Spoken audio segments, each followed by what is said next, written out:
Good morning, Turks and Caicos. Yes, this is a different face. This is not my mother. This is me. I'm Zoya Faessler, hosting First Edition this morning, and I have a special guest. Some of you may know him as an inspector. Some of you may know him as a comedian. Some of you may know him as a host. I have Huntley Forbes Jr., acting inspector, Super P, Punky. How are you this morning? Thank you for joining us. I'm good, Zoya. Good to have you. Your mommy trained you well. You sound just like her coming in just now. I tell you, birds of a feather flock together, eh?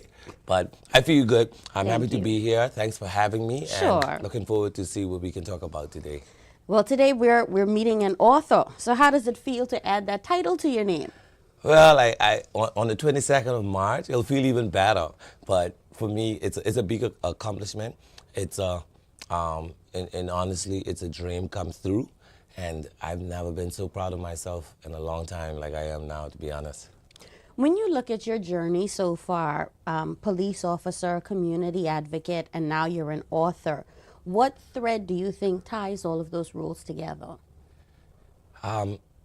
Two threads: resilience and consistency. And that's one thing I live on. I try my best just to be consistent in love with the community, consistent in love with my family, consistent in anything that I do. And I am resilient. You look at it, you know it, you see it. I've been through a lot, but I've learned in those chapters that, you know, those things only come to make you stronger.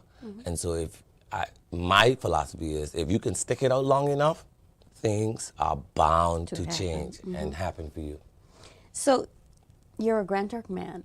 Sure. And I'm a Grand Turk girl. Sure. So tell us about your upbringing in the nation's capital. What shaped the man that you've become today? Well, if my mom and dad, very popular persons. My mom is Caroline, or let's say Caroline. You all know Caroline. My father is Huntley Forbes. Two God-fearing people. I've grew up in a close-knitted family, right in the nation's capital. I've grown up in a family of praying people. I go farther back to my grandmother, Miss Dorothy, who is a minister in the church. And so I've been brought up on godly principles, and so much so that I went in that direction, very deep into that direction. And I've always grown up on sharing. I thank God that I was brought up in the days where we pass sugar over the fence and collect candies and food over the fence. So we grew up in a tight-knitted community, and we grew up learning to respect persons, learning to go through life, showing respect, good afternoon, good morning, all of these small stuff, you know. And I mention the small stuff is because there's those small things that shape you into what you are today. You know, you learn, how to communicate and be around people, how to behave in a certain manner, and all of these different stuff. So my upbringing was strict, but I thank God for it, because it made me into, you know, the person that I am today, honestly. So you mentioned your mother, you mentioned your father, and also your grandmother. Were those the people in your early life that influenced your values and direction, or were there others? I mean, the key persons would have been my mom, my dad, my grandmother, but there were a lot of other persons. Like I mentioned, back in those days, you had a support system. And you had hands-on support. You know, this wasn't the days of people just messaging you in here. This was the days that you had to be in Sunday school, then you had to go to what they call it, after church one. You had to go to one at 10 o'clock before church, and then after church you had to go to the afternoon one. And so we had a lot of support. There's a lot of church people that have been there for me. I mean, my brothers and sisters, we've always had a good relationship. My father has 10 children. I always say 11. I mean, but we live like it's only two of us, you know. So it's been a lot, but as it relates to my morals and the teachings, it would have came mostly from my immediate family, my mom, dad, you know. Grandmother, right? Grandmother, yes. So what inspired you to join the Royal Turks and Caicos Islands Police Force? What a question. I was trying to find myself. I came out of high school with a passion to be a pilot. I wanted to be a pilot. Then I realized that I couldn't stay awake. That that was scary for me, just the realization that I couldn't stay awake. Then I always wanted to be a teacher. Honestly speaking, my dream has always been to be a teacher. And I really wanted to be a teacher until I went to my school, my son's parents' day. It was the day where the parents became the teachers, and teachers took a break because it was Teachers' Day, and that changed right on the spot. I say, God, thank you for opening my eyes before I used the government money and go off to school, because that was not going to end well. And then, I wanted to be a pastor. I started ministering. Actually, I was a minister. I was an ordained minister, ordained pastor, serving as a district youth pastor within my former church. And, you're searching, but it felt like I didn't arrive to where I needed to be. And then, I got into government. I was an admin officer in government for several years. And then, one day I was talking to my best friend, the late Quincy Carter, and we were talking about purpose and talking about, how we can give back to our communities. And he made a statement to me. He said, man, you inside there doing government work, sitting down 8 to 5 or whatever, 8 to 4:30. You don't have the satisfaction I have. Right. I have the satisfaction of saying, I am protecting and keeping the entire Turks and Caicos safe. Even when I've gone, my children will remember that I protected them. And I look and I thought to myself, wouldn't that be a great, great satisfaction to not only serve a ministry, but to be able to serve the entire country and everyone that comes in it? And I pondered on that. Hey, like a week later, my application was in. He didn't even know my application was in. He only found out after I had passed the first little exam. I was going for it. That's how I move. I move on impulse. That's what can happen. So policing is a demanding job, both physically and emotionally. And what would you say that job has taught you about people and about life? This is my personal thought. I mean, I love policing, honestly. I really love it. God has been so good to me. I've been, coming up to the ranks and working hard. But police teaches you, for me, that perception can destroy you if you're not focused on getting to the root cause of something. You don't just see something from afar and you be judged by it. It takes investigation, it takes looking into things, it takes hearing sides, it takes being independent. It teaches you how to it teaches you how to navigate life. You understand? Because life comes in these forms, and it teaches you values and all that stuff. For me, it teaches me, because I'm now in community policing, which I love so much. For me now, it teaches me how to love people love people at the place that they are. Level, right. And it opens up my eyes to so many stuff that is happening, so many people going through, so many struggles that we don't see on the other stage, which is the enforcement side of it. And so it's an everyday process. Every day I'm learning something. Every day something new is coming up. But policing is a job that can teach you something. It teach you how to work on impulse. It teach you how to deal with a matter right away. It teach you how to work and understand the element of surprise and quick. There's a lot going on with it. Every day something new happens. Teach you how to work with people who don't like you and who you don't like sometimes. It just teach you a lot of stuff. And before we go any further, thank you so much for your service. How long have you been a police officer now? This year will make 14 years this year. We thank you so much as a country. Thank you so much. For serving with pride and integrity. Right. With I the really Royal Turks and appreciate Caicos that. Islands Police. What keeps you committed to public service, even during some of the difficult moments? I have a philosophy, Zoya. I have a philosophy.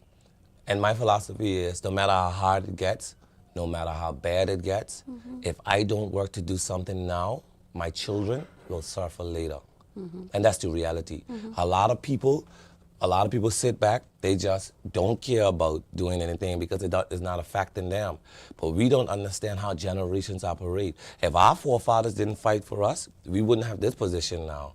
If persons before us, if your mom and my dad, them didn't do what they had to do, then we wouldn't have this platform now. And so while we have the helm of the country, while we can do something, it is imperative for persons to not see self, but to see for others and to see future. Right. So for me, what I do today should affect my family, affect my children and others. Better for tomorrow. That keeps me committed, even when the times are hard. Even when that mind says, you don't gotta do this. You don't gotta do this at all. You can just go be an entertainer and do something else. Yeah. But it keeps you focused on the end game versus the beginning or the present. So we talked about your journey of coming up from a young man to an admin officer to wanting to be a teacher, a pilot, and a police officer. And now an author. What message do you try to share with young people who may be searching for that direction in life? It's not how you start, it's how you finish. And I say that off the backs of a lot of times we start and it doesn't work out. We start, we fail, we start, we give up. And when we give up to give up for real. We don't give up to try again. Some people, I've spoken to many people who went through a hardship and they decided that, hey, it ain't work, forget it, I don't need it, I just gonna live life such and such and such. I want people to understand that troubles don't come to destroy you, and Built in the Dark has taught me this. It's come to test you and to prepare you for where you are about to go. I always look at in our day, things change now. They got CPU, CPR, where they it's cool. But back in our day, we had the GSAT exam. And I don't know if they still have, and all those things, right? But for me in GSAT, if you didn't acquire the pass mark of 50, you couldn't go high school. Yep. You had to stay and do another year at the primary school. And so in life, that's how testing works. In the church, we say, God don't give you more than you can bear. Yes. So if you can't pass test A, how can you get test B? Yes. You know? Yes. And so you have to keep on pushing yourself. You have to persevere. You have to have a mind over matter that no matter what happens, I'm going to push until I find the thing that God has for me. And I make no apologies for that. We have to push until we find the thing that God has brought us and prepared us and set us up and mold us to take hold of. And you know, that's funny because I've had a couple ideas that have been in my head for 2, 3, 4, 5 years. That's and a lot I of have years, not gone through with it. So I definitely understand. So, Mr. Forbes, your book, the title is Built in the Dark. Tell us what inspired you to write this book. Built in the Dark.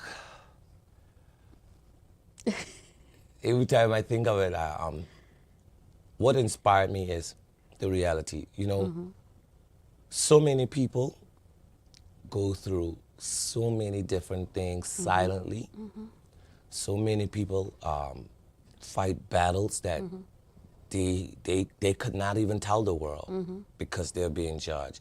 They fight silent battles that has made them to go into a shell, go into depression and oppression and all of these different stuff.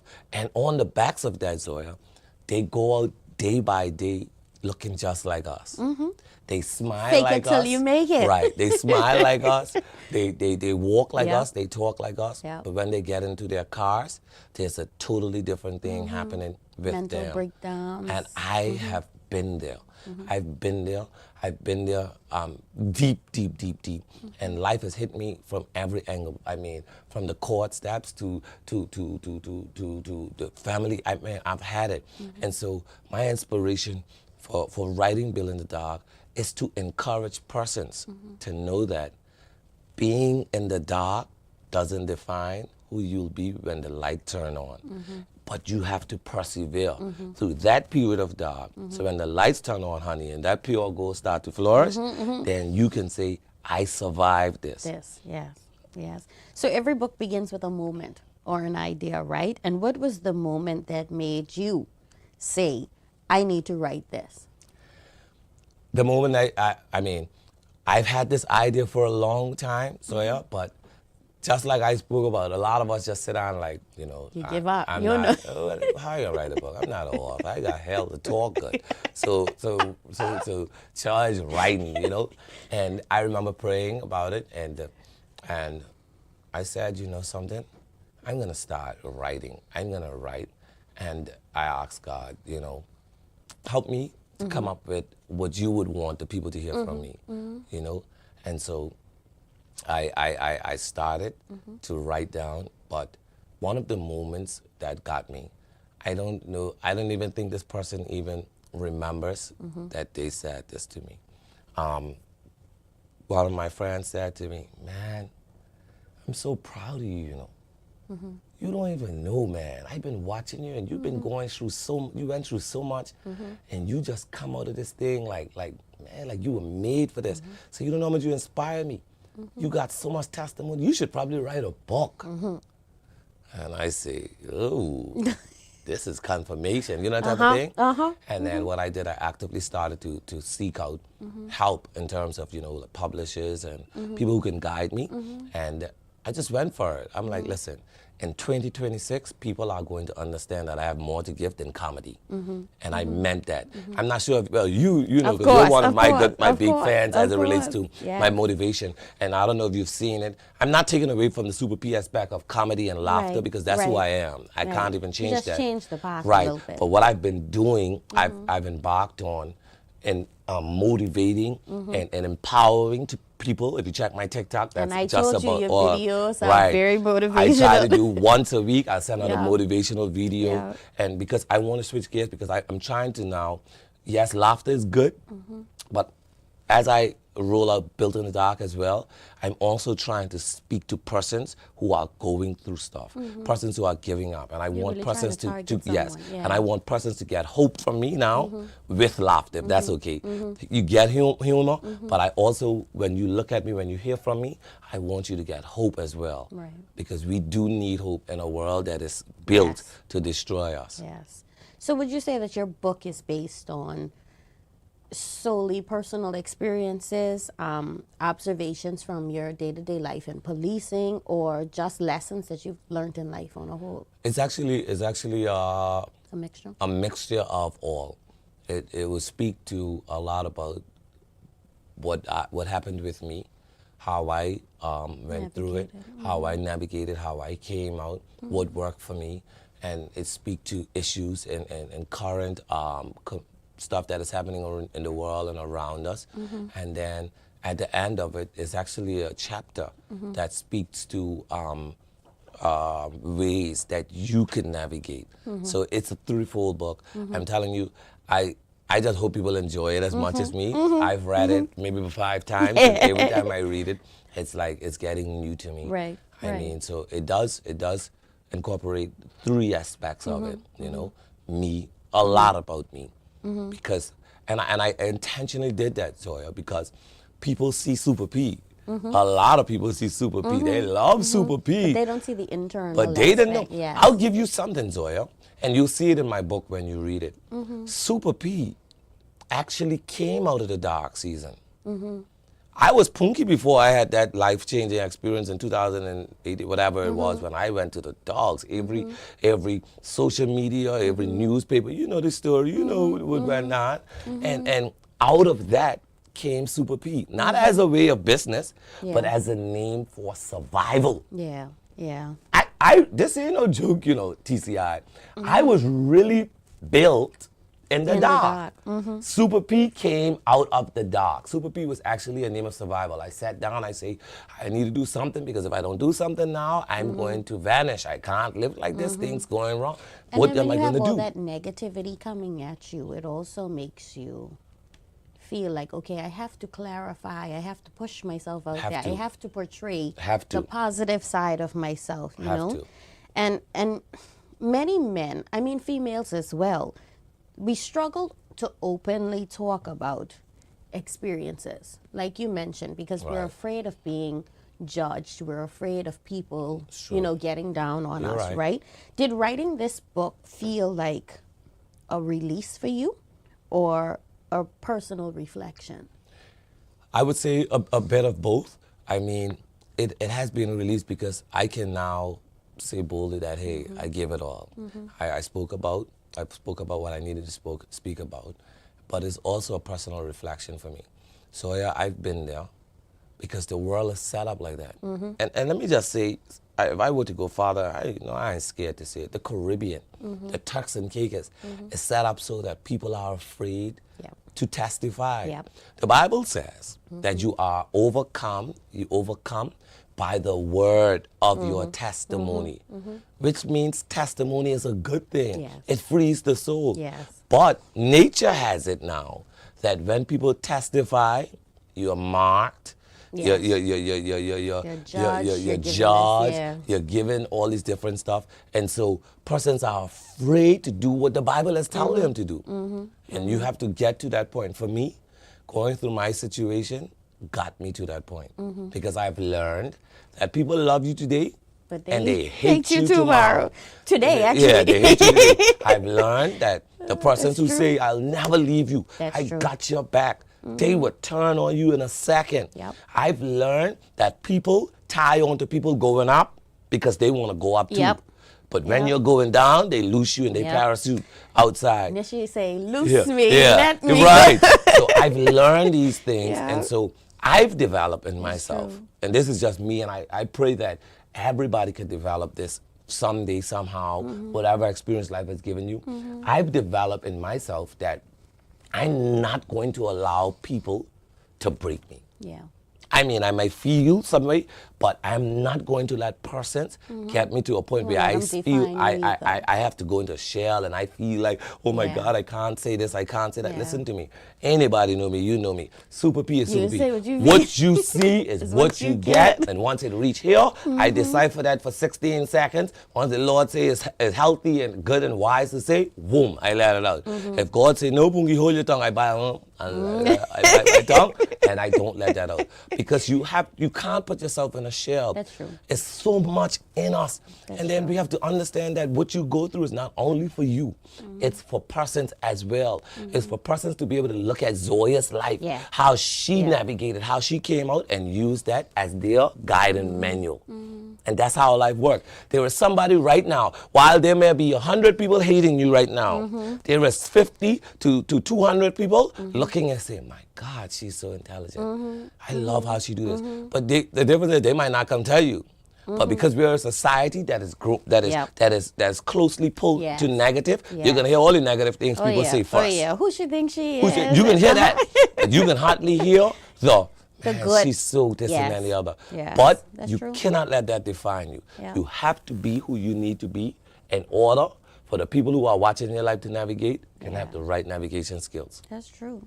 That's so true. So was there any part of this book when you were writing that was emotionally difficult for you? It was. There's aspects of the book where even now when I read it, it brings back a memory of things that I went through, and I've cried reading my book. I had a few of my close family members test or pre-read the book, and even them was saying that it pulled out their emotional side of them. It also reminds you of some people may have forgotten some things. I'm telling you, and people will be like, man, P, you really went through it. So every time I read it, I reflect, and it's like, wow, because Zoya, I mean, the dark is dark, and in the dark, so many things happen. That's true. Nobody, you look at me, you see a young, strong, slim man. Because you're nice and slim now. Right. But in the dark, I struggle with suicide, suicidal thoughts.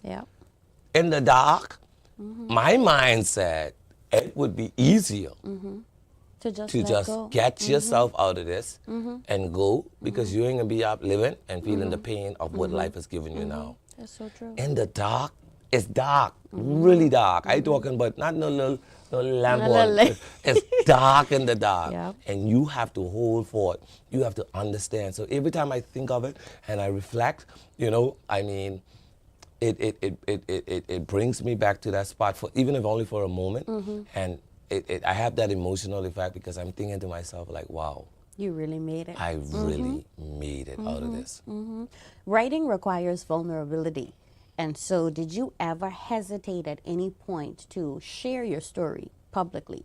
A lot of people don't like to talk about these things, as we mentioned. I had. It took, before I actually, before I actually shared a real testimony of, you know, some of the stuff that I've been through, it took me years. It took me years to even get there because of the same stuff that I spoke about.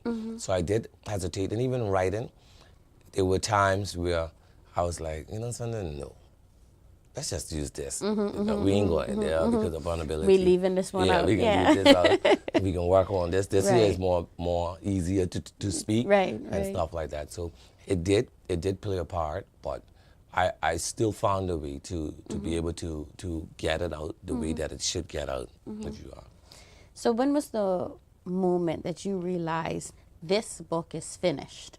I'm ready for the world to see this. What was that defining moment?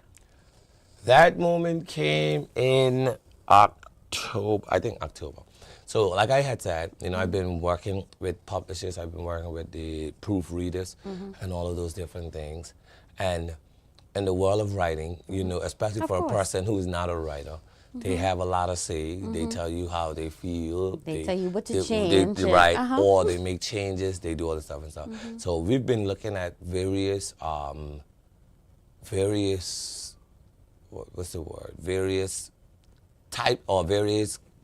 copies, of the book. And I've been reading and understanding and trying to understand where they were trying to tell me to go. And then at times I had to say, listen, this is my story. This is not It can't be changed. Yeah, we have to find a way to make my story make sense.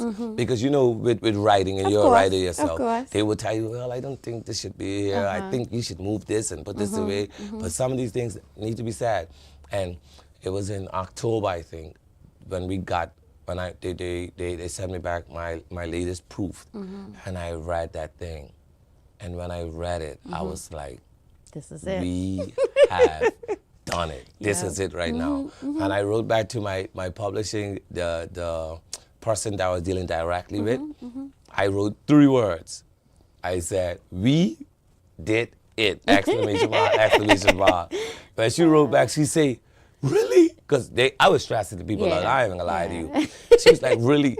And then we had a phone call and we celebrated like it is done. And I said to her, I said, now, I'm not sure about all the processes, but whatever the processes is, figure it out. You need to figure it out because my birthday is in March of 2026, and I'm releasing this book either before my birthday or right after, or the week after my birthday. She said, it's a lot to be done. I said, well, let's start getting it done. And that's that. My birthday is on the 16th of March, and I am gonna only reason I release it on the 14th of March is because my artist that I'm having by the way, I'm having a gospel concert. I had promised TCI that I would do a gospel concert free of charge. And I like to live up to my promises because, you know, I was doing In the Bush, and then I took a break from that. And I had promised them that I would do a gospel concert. So I'm going to do a mega gospel concert featuring Petra K from Jamaica and about 10 artists and different various bands here in Providenciales and TCI. And so I was going to actually do it on the 14th. But because I like her so much and I wanted to be here, she was not available for the 14th. So I had to push it back to the week after. Right. So that's the only reason, because I told those people, listen to me, March 2026, I want to book out. I need to be author by the March. So just a shameless plug there. Your release is March 22nd. March 22nd. What time is it? Where is it? It starts at 7 p.m. at Abundant Life Ministries. I'm going to have a lot of physical books there, stamped, signed, be able to take pictures and stuff together. And I'm just looking for I'm looking for person support. The books are going to be only $25. I'm looking for your support. Come out. I mean, come out and enjoy the concert. Come out and buy a book. Come out, just support. And I'm a young Turks and Caicos Islander who's doing well in our community, who supports our local culture, who supports our governments, who supports just about everything. Yeah, I work with youth. I do all this different stuff. And so I just ask that you all come out and give me some support. That's it. So what kind of response have you received so far? I know you've published your posters and everything. What was the response from the community? I mean, everybody was like, wow. wow, you write a book? What's in it? Because you know books nowadays has been totally different from Built in the Dark. We've had the love stories, you know, Miss Sunya just did her thing. We had all type of different books going on. And somebody like, what type of story you talking about? Like, the devil is a liar. This book, you know, and people just been excited. Yeah. I've been getting good feedback. I've been having a lot of people who I don't even know, to be honest with you. And I think TikTok has done that for me because TikTok over the last couple of weeks has propelled me to being recognized way farther than I know. Yeah. And people who I don't even know is like, you know, wow, I need to buy your book. Just hearing your motivationals, just hearing how you operate, I would love to read your book to see what got you here. So far, it has been receiving. It's my intention to do a number of rollouts in terms of launching the book. The gospel concept will be one. Then, of course, you know, there'll be the show up at the supermarket, the show up at the And of course, you got to go back home. Go into You Grand have to go back home. Definitely. I'm thinking of doing something in Grand Turk as well. Might not be on the larger scale, but I'm definitely going to do something special for Grand Turk. And so, of course, there's a lot of different layouts that's going to happen. I mean, it will be launched on Amazon, on Press, on a few different platforms. platforms as well. So, what has writing this book taught you about yourself personally? It taught me that that's a good question. I feel like I'm in a pageant right now. What did this book taught me about myself? It taught me that I was stronger than I thought I was. That's number one. I mean, in the dark space of my life, I didn't see the strength that I so talk about today. I saw weakness. I saw death. I saw surrender. But being on the other side of that, it has taught me that I was stronger than I thought I was, and that God really had His hand on me. I'll tell you this. So many times we in the church, Zoya, and this is me being really honest and humble right now. So many times we in the church, we in communities, we use slogans as a cliche. We hear stuff like, oh, God has me. God has His hand on me. God ain't gonna do, God don't play but me. The Lord is for me. Who could be against me? We say these daily. And then life hit us, and it really don't feel like that sometimes. Some people forget those things. I tell you, because forget God is in the mix. Because in the middle of it, it really don't feel that way. It feels like the God who we speak about has forsaken us. It feels as though you're on your own. It feels as though you're all by yourself. However, God is just, let's talk about Job. Job had this, everything happen. Family, sickness, everything was just going wrong at the point where, you know, people were telling him, man, cuss God and die. Little did he know God was just testing. It was a testing period. So for me, it taught me that God was really with me. And now when I say God is with me, I could say that from a place of a place that I know is true. Not when my pastor tell me, not when my mommy teach me, not when my teacher teach me. When I say God is with Huntley Forbes Jr. or God has been with Huntley Forbes Jr. or that I depend totally on God because I know He'll take me through, I say that from a place that I've been proven, it has been challenged, the election came and God win. It wasn't no by-election either. I can say that from a place where I know God has been with me. So the reality of it is, it taught me my strength. And it taught me so many different things, but I want to dwell on strength. It taught me my strength.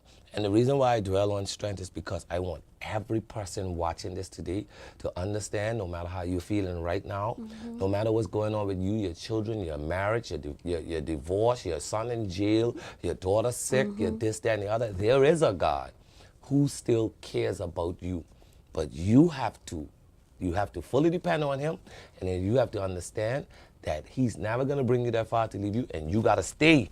You got to stay the course.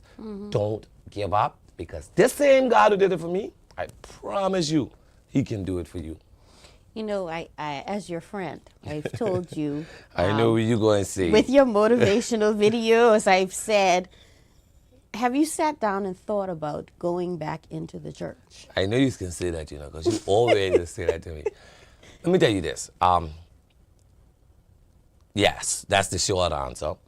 Recently, over the last year and a half, too, I've made my way back. I go to church every Sunday. Let me put it out there, right? I go to church every Sunday. I don't miss a Sunday in church. I don't mind if I'm just finished being Super P at 2 a.m. I'm going to be in church for church time. I read my Bible regularly. I pray regularly. So I do have a relationship with God. And if you hear me talk, it's evident that I have a relationship with God. I depend on God. I work my life through God. I pray about everything. I try to get God's direction on everything. As it relates to going back into the podium, I in terms of preaching again and stuff, it is a life dream. But I've prayed and I've asked God to do it His way. As it relates to, there is a thing that goes on here in TCI, and I know people watching this right now might be contradicting. Because I'm Super P, to certain people, I'm a heathen. Because tradition has teach the church that if I'm going to be on a stage at an event that they call a secular event, making people laugh, talking, or even dancing, then I'm not worthy enough to be in the church. But God is not judgmental. And that's how most churches are today. That's true. And so on the backs of that, however, I feel as though God has called me to be who I am. So me and them rubbing shoulders in certain churches. Judge. Right. And so the reality, I straight up, I say it. So sometimes me and the churches, we rub shoulders because some of them think that I'm a sinful sinner, and some understand that God has given me a gift. And your gift shall make room for you. When I go out, I see every time I step on the stage as me making people laugh, me making people dance, me making people relieve. And I believe that's a calling. That's a calling by God. Like I spoke to my bishop and he understands. There's a calling by God to bring that type of joy, that type of happiness, that type of peace on earth while I can. I think we also forget that, and I don't want to say it this way, but I think people in the church also forget that you're a human. That's true. And God made all humans. And that's true. That's true. I mean, people don't see that aspect. No. We talk about it.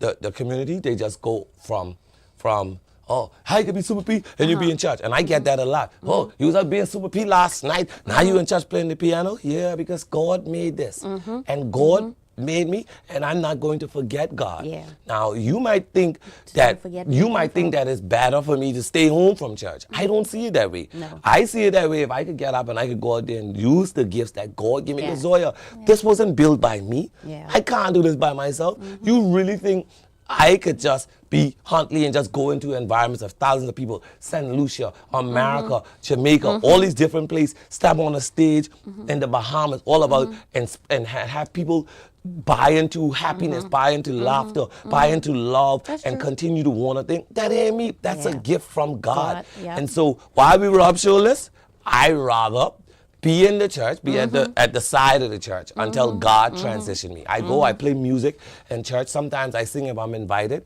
but I love God. And I'm not going to stop loving God because the church doesn't accept me. Right. At the end of the day, I have a part to play. And my mommy always said this, and this is a true reality. When the day comes and you get before God, the church people will not be there with you. That's true. You're going to have to give an account for yourself. My grandpa say, while I going up, because he used to be like, he said, while I going up, some of those same church people could be going down. Or they standing there watching. Right. And I ain't got no time for people. At the end of the day, I got to make sure my heart clean. That's true. I got to make sure I prepare myself. So if God should come today or tomorrow, I never seen nobody die and come back and tell us, they see church people, they're telling them they could go, or tell them, hey, let me talk to God for you, bro. I can get God. You know, you go to events and say, hey, wait right here, let me talk to God so he can lend you in. I never see that. So at the end of the day, I got to do what I believe God has called me to do. I'm going to do it with all of my ability. I'm not going to stop. I'm not going to waver, and I'm going to be in the church. I'm Continue. going to go to church. I'm going to serve God. I'm going to respect God. I'm going to pray. I'm going to worship God because it is He that had made us and not me myself. That is And so I true. know that God loves me. I know what God has done for me. And so I thank God for what He's built, and it is what it is. They say He's never failed. Nah, I'm a field. It is what it is. Going back to the response that you received, I know you said you had a lot of positive comments, but did you also receive any negative comments, like, oh, who you think you are for writing a book, or those kind of things? Have you experienced I ain't that? trying to sound Novi, but Zoya, you know they can't tell me that like that. Behave yourself. Stop it. Stop it. No. I haven't. They I haven't. can't tell you. No, they But could you know, probably some they could people write would. it. They could write it Right. on the internet and stuff Right, because I don't right. respond to those foolishness. I ain't got the energy to You're do not that. letting it But get I to you. think it would take a lot for a person to come and tell Huntley Forbes Jr., who've worked so hard, who's persevered, who not really afraid of persons that I ain't, who you think, listen, move from We around me. also Move from have a around me, lot of please. idle people. Yeah, but I think they wouldn't do They that know to me. you. They know you better than that. I don't play that foolishness. Yeah. I don't disrespect people. Yeah. I was never raised like that. Yeah. I try not to even if, and Zoya, even if I'm in environments where people are disrespectful to people, I try to talk to them. I try to, hey, calm down. We don't need to go this way. So I'm not gonna accept anyone coming to disrespect me. Now, if they making a joke, it's a joke. But if somebody comes to me, oh, you writing a book? Hey, do me a favor, move from in front of me. You even look sensible right now. Just walk away. I don't play that. Let me ask you a question, right? We do this in society all the time, and I don't know if this is just a Turks Island thing or what, but we tend to always bring people down, or we tend to negatively say things about people, right? Why do you think that we do that? Why do you think we can't be happy for each other? Because society, let me tell you something, and I posted about this in my motivational. Society has made us to be so bitter, Yes. Zoya. Yes. We're so bitter, man, and that crap mentality is creeping all around us. I always tell people, man, your environment will speak for who you become. A lot of us, we are surrounded by negativity. We're surrounded by all the ignorance on the internet. They speak your minds, they forward, they WhatsApp forward. All day we on the phone, we gossiping, we doing all this different stuff. And so inside of us is a seed for bad, Right. or for that type of stuff. Right. So anytime we look, because our mind now has been channeled to always notice the bad Right. things, the bad Right. things, the bad things. Right. So anytime we look and we see Zoya moving up, Zoya just got promoted, that goes against what we're seeing a every day. spark. It goes against what we're buying into every day. So there's a spark to say, who the hell she thinks she is? How she can move up? Girl, let me tell you something about Zoya. Girl, you see her there? She did. And that's what we That's do. true. We always just find something negative before we say, wow, this is it. Before we A say beautiful- good job, a yes. good Turks and Caicos. I was Yes. moving up. That girl, boy, I remember when that Yes. girl used to be inside this Yeah. school. I remember when that boy used to be in H.C. when I was in high school. I'm so proud of this dude, man. That type of thing. That's not the first thing. We always think to ourselves, quick to jump. who we think we are, because we've sowed those seeds in us. Don't come to me with no gossip. I ain't gossiping with nobody, you know. I ain't got no time for that. We could talk and I can encourage you, but I ain't got no time, because what I don't want to start to have seeds of negative in me, so that I Planted in start you. to Right. view everything Right. negative first. Right. The other day I saw one of my friends who, we were having a conversation, he was telling me some of the stuff that he's doing in life, you know, and he started, I was so encouraged. I was like, bro, literally this is it. You do it. We celebrating. I like, hey, we arrived. And he's like, man, he just stopped and he's like, man, you know, bro, just the most encouragement I had from the time of this, like everybody just talking bad. I said, man, listen to me. You've done well. You've done well. I listen to me. I can just say this. If you would be happy for others, then God can do it for you. Plenty of your blessings right there, you know, it literally right You're there. blocking your But own you're blessings. blocking your own blessings because you can't get out of not being happy for someone else, and you always trying to tarnish someone else, you're always trying to destroy someone else, you're always trying to down talk somebody else. And all God doing, looking at you and say, hey, calm down, relax. There's a blessing right here. It's right behind you. It Get your mind right. Listen, you're holding back your own blessing because you can't be happy for others. And that's the reality. You mentioned this word quite a lot this morning, resilience. Why do you think that conversations about mental strength, struggle, support, resilience are so important for us today. It is because let's look at it from the mental side. If you break down mentally, your body follows. Yes. Whatever It's a domino happens, effect. yeah, it's a domino. Once your mind, we don't even have to think of it in terms of the stress of life. Let's think about when your mind tells you you're sleepy. Yeah. Just using that for example. Yeah. Your body follows. Yeah. I use this as an icebreaker when I go out and present and stuff. And when I'm talking about the mind, I always use this scenario, and I'm going to get to exactly. In your mind, when you have to use the restroom, right? Let's say we have to do a number one. I'll say it like that on here. You can hold that for 5 hours without going. As soon as your mind tells you that you need to reach closer to the bathroom, you know what happens? Really? It's like you can't hold that for 1 second more because your mind has already Your said mind is straight. the bathroom is there. Yep. No more time. Yep. And that's what our mind do. If we can't get our mind right, it's harder to navigate. So resilience and your mental go hand in hand. That is so true. You have to endure. You have to endure until this mind, get this mind. Listen, I sent out a motivational the other day that says, control your mind. Yes. Don't let your mind control you. Yes. If your mind can control you, everything else will follow. But if you control, and in controlling your mind, you only need 5 seconds to say, hey, I have to talk to myself. When things get stressful for me, Zoya, I just stop. Hey, calm down. Yep. Get your stuff together. Control yourself. And this is me talking to myself. And if people see me, they probably say, what the hell going on with super Crazy. people? I put your head and control yourself. You know about this. Yeah. You Just just, like, take a especially like moment. exams and stuff. Yeah. Isaac started getting anxiety. Hey, Take you a study. moment. Take your time. Take a deep breath. And then I answer myself by doing it. And then I start to navigate again. Right. All right, we're going to go into a rapid fire personal round, right? One word that describes your journey. Strength. One word that describes you. Loving. A lesson that life taught you the hard way.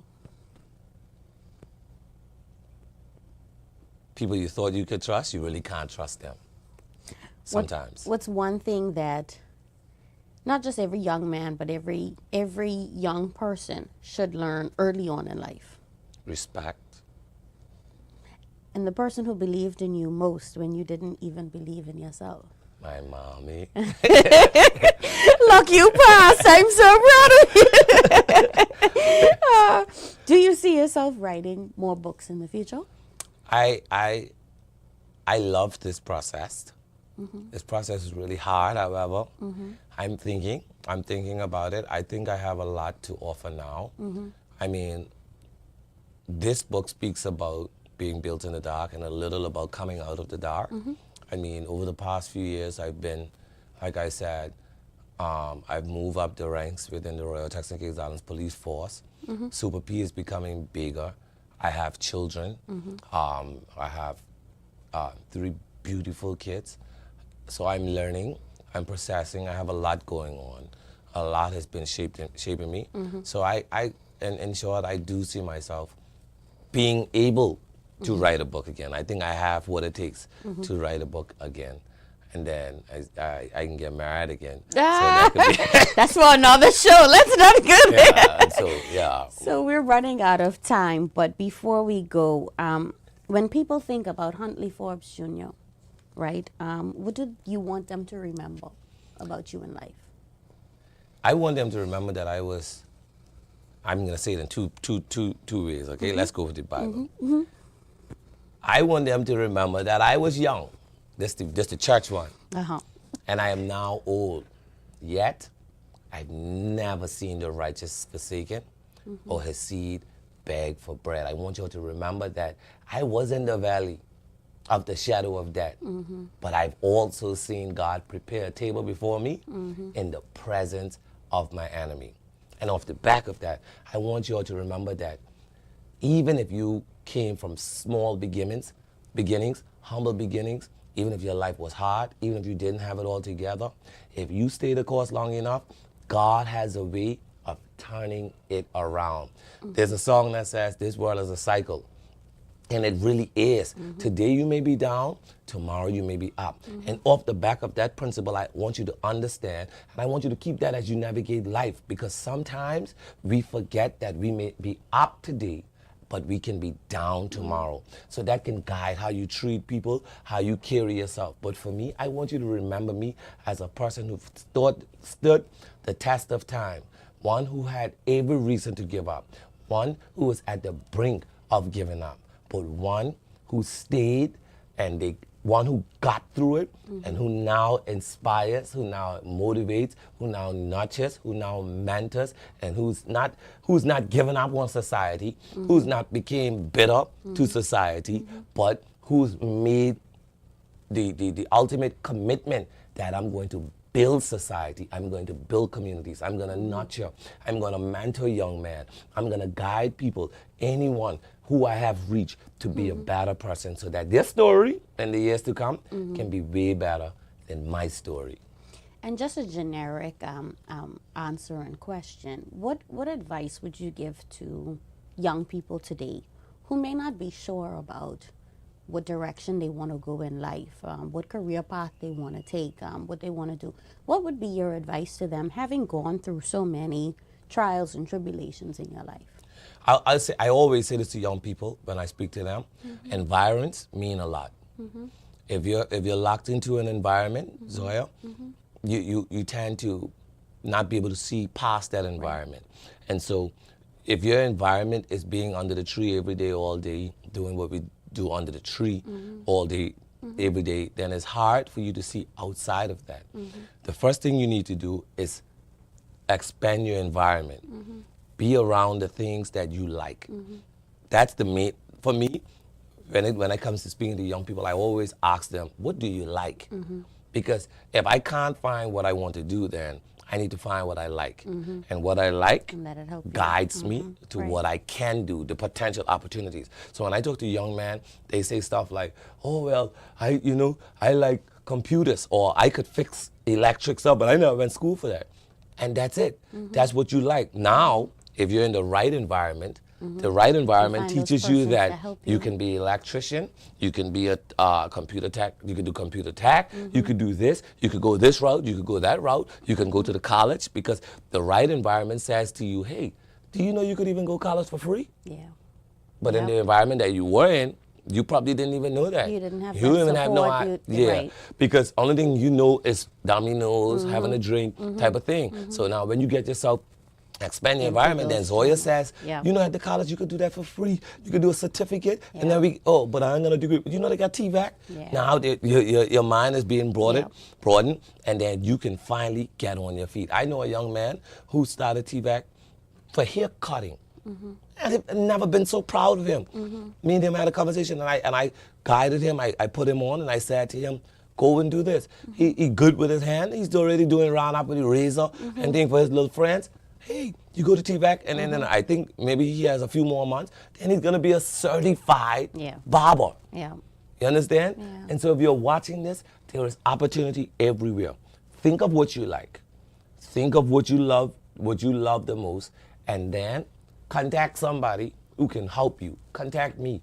Contact community policing. Don't be afraid to ask. They have the Rotaract clubs. They have Rotary. They have all of these different things. They have the TCI Young Leaders Society. Mr. Antoine Walker and all his team. There's so many people who are just sitting down like this, just waiting for you to come and reach out so that we can help you. There's a lot you can do, and if you just step into it, you may be limited because you're thinking limited. But if you step into the world of expansion, there's a lot that you can do. Turks and Caicos, he shined brightly now. He was built in the dark, and now he has come to light. My good friend, acting inspector, comedian, pastor, you name it, Huntley Forbes Jr., thank you so, so much for telling your story. Thank you for all the work that you do. Thank you for your service. Again, Built in the Dark is going to be released the 22nd of March. At what time? 7 p.m. At Abundant Life. So a mega gospel concert and book launch for Built in the Dark, March 22nd at 7 p.m. at the Abundant Life Ministries Church. Again, thank you so much for coming on. Thank you so much, Zoya. I And by the truly way, appreciate you. I want you to know that you did a very good job. And I'm pretty sure the Thank you. person's watching this right now Thank would you. have been saying anything. You did a very good job. So Thank you. maybe you can start the Zoya's podcast or the Zoya show. I think they hear me enough. You don't think so? No, you've been, either way, you've been doing a good job. And you know, I always telling you that. Thank You always you. do a good job here. You're making your mark, and I appreciate you as my friend. You know, you're my friend. I love you like Long hug, time. love, mom. As my friend, honestly, I really love Zoya. And I Miss really Caroline, appreciate don't you. worry, I love you too, okay? She probably already sent you a good morning message. You know that. Turks and Caicos, this has been First Edition with none other than Huntley Forbes Jr. I'm filling in for Cheryl Ann Foreman. Thank you so much for joining us, and we'll see you next time.